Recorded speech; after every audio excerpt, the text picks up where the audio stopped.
Welcome back to Sports Byline USA, heard across the country and around the world on the American Forces Radio Network. We've been the AFN sports content provider for the last 35 or so years, so you know that we have a very soft spot. We're very fond of our military, and we're also love very much the organizations that support our military. We had Gary Skenes on a few weeks ago to talk about his foundation supporting veterans and first responders. And let's continue that conversation because I would like to welcome into the show number one overall pick in the MLB draft in 2023 and the 2024 NL Rookie of the Year. He is the star pitcher for the Pittsburgh Pirates, Paul Skenes, and that's because he has partnered with the Gary Skenes Foundation once again this season, committing to donate $100 for every strikeout recorded. Paul's goal, along with fan support, is to reach $100,000 in donations this year. Those interested in donating can support the foundation by going to donate.GarySkenesFoundation.org. Paul, welcome to the show, and for you, what is it about the Gary Skenes Foundation specifically that was the right organization for you to partner with to give back? Yeah, Gary, you can start with Gary.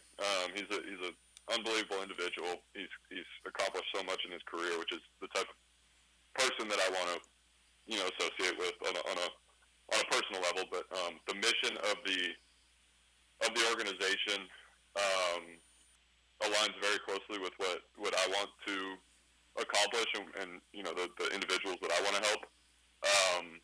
And it's a great organization that helps people very efficiently with the money that is raised. So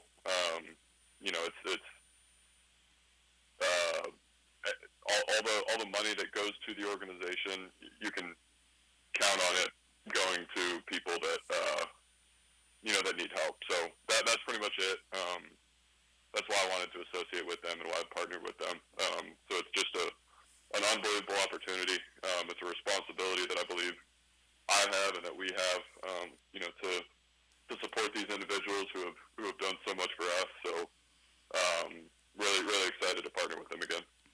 And I think many people in the United States come from a military family, myself included. My grandma was a Marine. I had some uncles in the Army and the Navy. So for you, what was was there a special connection for you to why you want to give back so much to our veterans and first responders, other than as a thank you? Yeah, that's really all it is. I have, folks in my family, three uncles, who have served or are serving, and then people, further down my family tree as well, who have served. Going to the Air Force Academy for a couple of years, and then leaving, it kind of felt a little bit like unfinished business. So, given what the military has done for me personally, as well as what it's done for obviously our entire nation, and seeing kind of firsthand like the sacrifices that everybody in the military makes. Again, I really do feel that it's a responsibility that I have, and that we have as a nation to support these individuals. You mentioned starting your college career at the Air Force Academy. Why was that the right choice for you initially, and how important was it for you to honor that commitment? Was it a Damian Lillard thing where you'd kind of committed and then you improved a little bit as you went along and more people started coming around with offers? What was it about Air Force that stuck out to you? Yeah, it was really the only place that I wanted to go. My final two schools that I was looking at were the Air Force Academy and the Naval Academy. And I had talked to some other schools and I had visited some other schools, but the only schools that really, kind of meant anything to me and were the opportunity that I wanted to go after were the Air Force Academy and the Naval Academy, because that's what I wanted to do when I was in high school. I wanted to, go to an academy for 4 years and have a guaranteed job, a career, fight for our country, and be around some of the greatest individuals that our nation has to offer. That was very enticing to me, and to be honest, it still is in some ways. So it was a no-brainer for me to go there. But aside from the baseball stuff. right, you kind of hit the ground running once you were called up. You win Rookie of the Year. You start the All-Star game for the National League. What was that transition period for you, going from college to minors to the majors in the span of about, 18 months? What was that like? Yeah, I mean, it was such a unique opportunity, and really one that I kind of realized looking back on it after last season was over, because I did get to see just about every level of baseball aside from high school baseball over the span of about a year. Going from college to rookie ball to low A to double A to triple A to the big leagues, seeing pretty much every level of baseball that there is, and seeing all the different people that are in those levels. So it was, more than anything, it was different. I look at people that are playing in college right now, and stuff-wise or tools-wise, they can play in the big leagues. The only difference is how the game is played, because there are people that are hitting balls, as hard or harder in college than there are in the big leagues. It's just a matter of how you're going to get pitched, and how I would pitch against that guy in college versus in the big leagues and that kind of thing. So it was just kind of a learning experience the whole way through, and just having to make some adjustments to my game, basically. We're speaking with Paul Skenes, the pitcher for the Pittsburgh Pirates 2024 NL Rookie of the Year. And again, he's partnered with the Gary Sinise Foundation, committing to donate $100 for every strikeout recorded. His goal, along with fan support, $100,000 this year. Go to donate.GarySineseFoundation.org if you would like to help Paul reach that goal.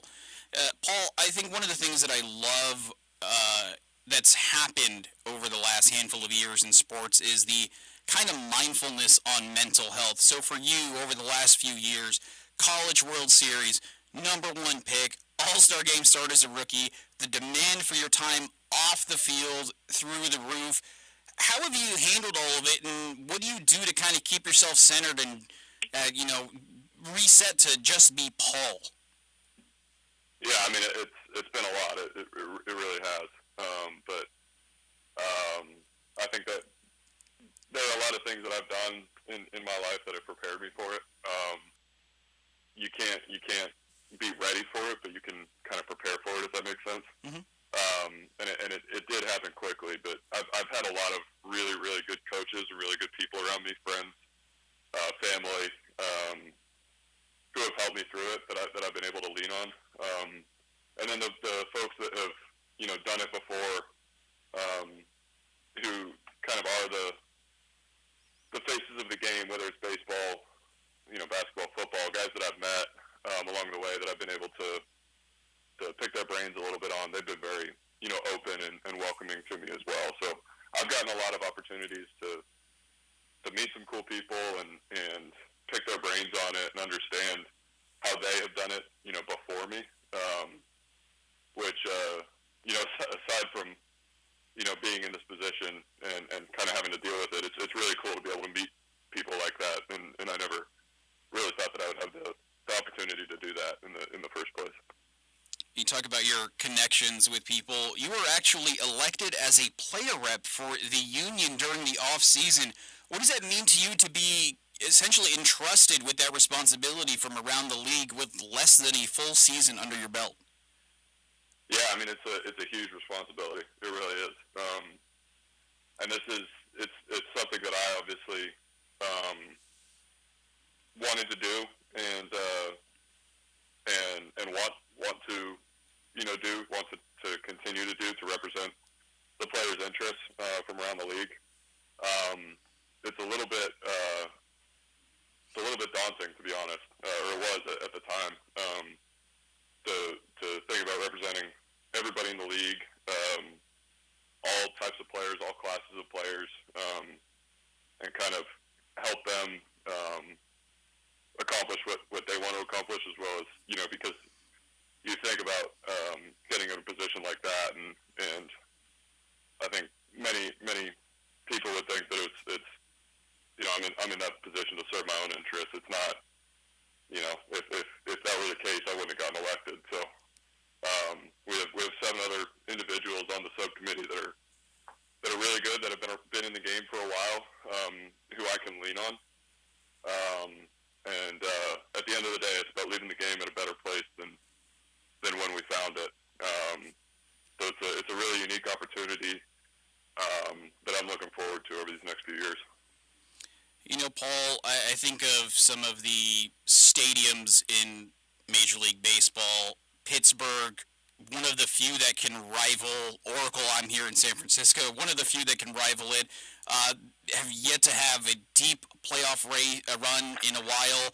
The park is stunning. The fans are devoted. Tell me a little bit about how much you're enjoying being part of the future of the organization, the city, and just the culture of Pittsburgh and their fandom.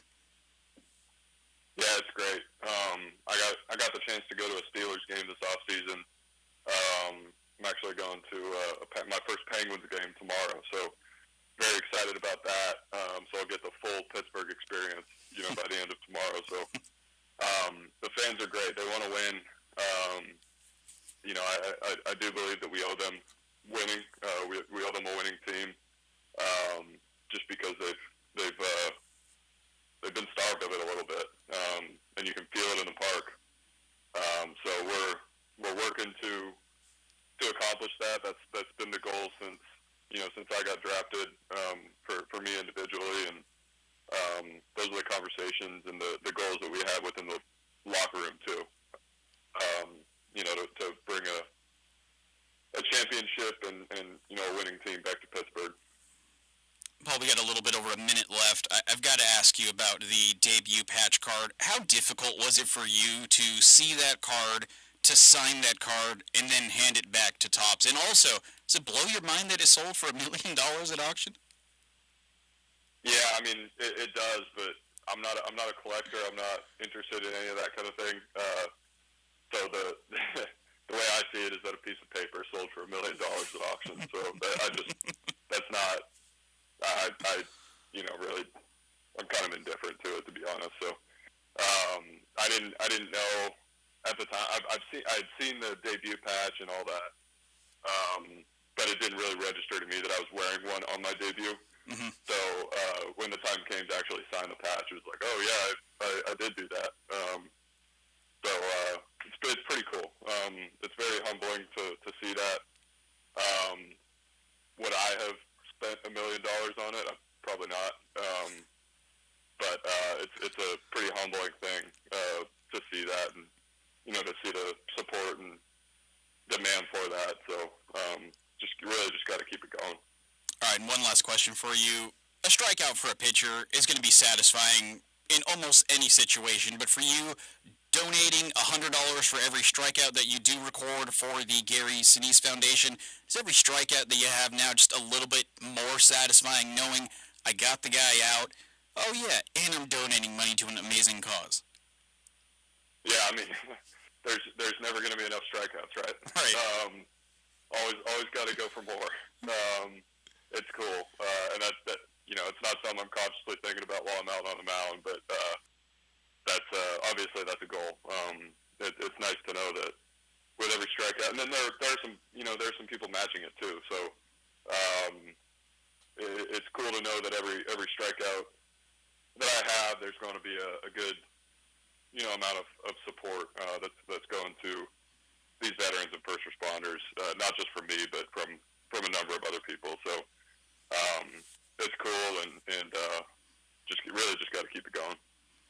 That is the voice of the star pitcher for the Pittsburgh Pirates, Paul Skenes. Once again, he's partnered with the Gary Sinise Foundation to donate $100 for every strikeout recorded. His goal, along with fan support, is to reach $100,000 in donations this year. So if you're interested in helping Paul reach that goal, head to donate.GarySineseFoundation.org. Paul, thanks so much for taking some time and joining us today. Really appreciate you joining us and for what you're doing, giving back to the veterans and first responders with the Gary Sinise Foundation. Thank you so much. Awesome. Yeah, thank you for having me. Our pleasure. That is the voice of Paul Skenes.